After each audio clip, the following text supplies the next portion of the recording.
advised me not to speak because I would have given myself away being educated, the way I talked, the way I behaved. I had to change.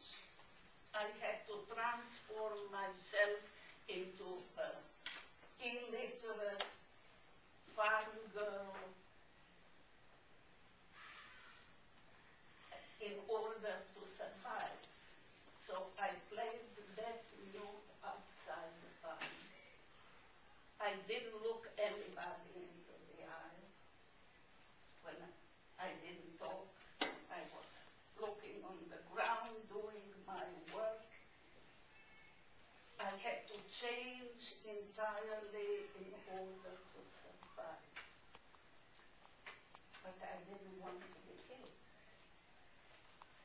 So it helped me really do things I never did before, physically, emotionally, and even intellectually. I was used to go to the theater, to listen to music, to read, to have friends, go to parties, be free. That entire change took place, and this is what happens when a war starts. That entire reality, that entire infrastructure one is used to is gone.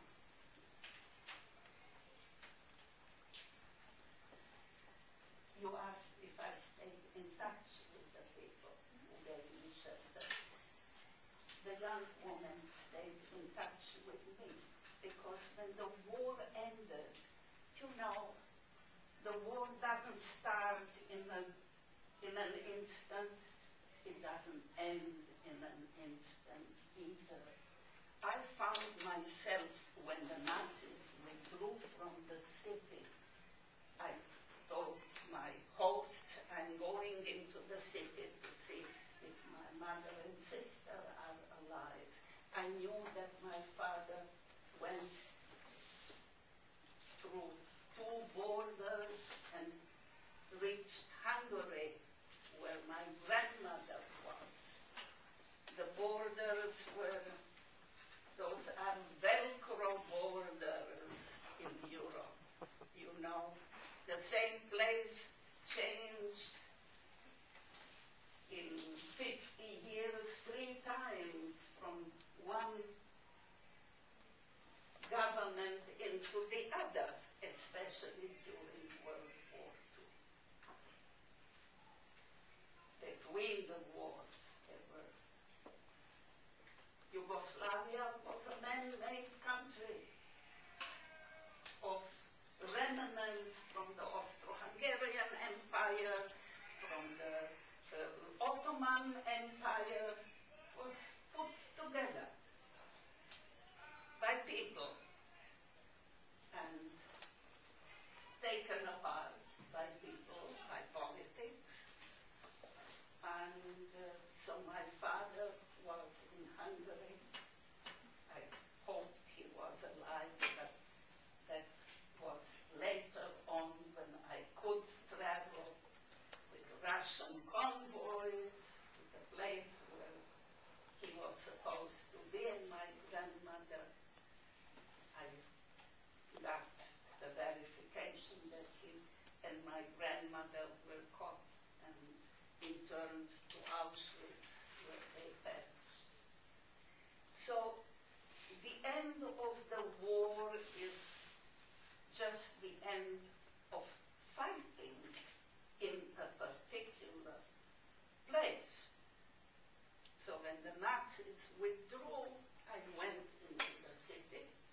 I was very fortunate to have found my mother alive, but I did not have anything. I had to start to find work immediately in order to buy bread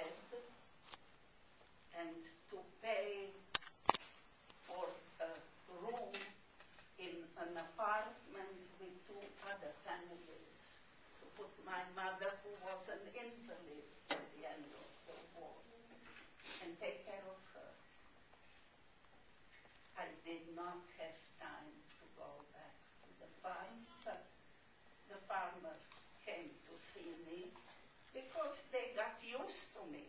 They, in a way, even hoped I might come back to work on the farm, which, of course, I never even dreamt. I was very grateful to them, but I would not have wanted that.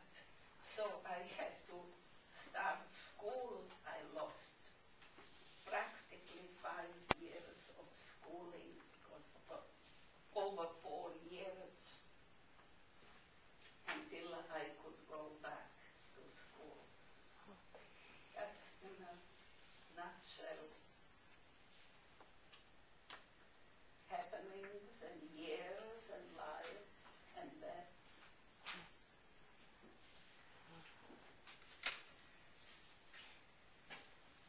Why not give this chance again, guys? This is an opportunity to ask anything you want.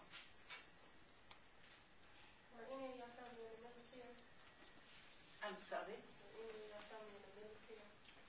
Didn't hear you. Were any of your family members in the military? In the camp, my father and my grandmother, they were caught in Hungary because at the end of the war, the Nazis really took away the remnants of the Jews who were in Hungary and sent them to Auschwitz. They perished there in the concentration camp. That, of course, I got much later. Bianca, were you asking if she had relatives who fought against the Nazis in the military? She wanted to know if you had relatives who fought the Nazis militarily. In the partisans, my sister was involved with the partisans in Serbia. That's where she perished.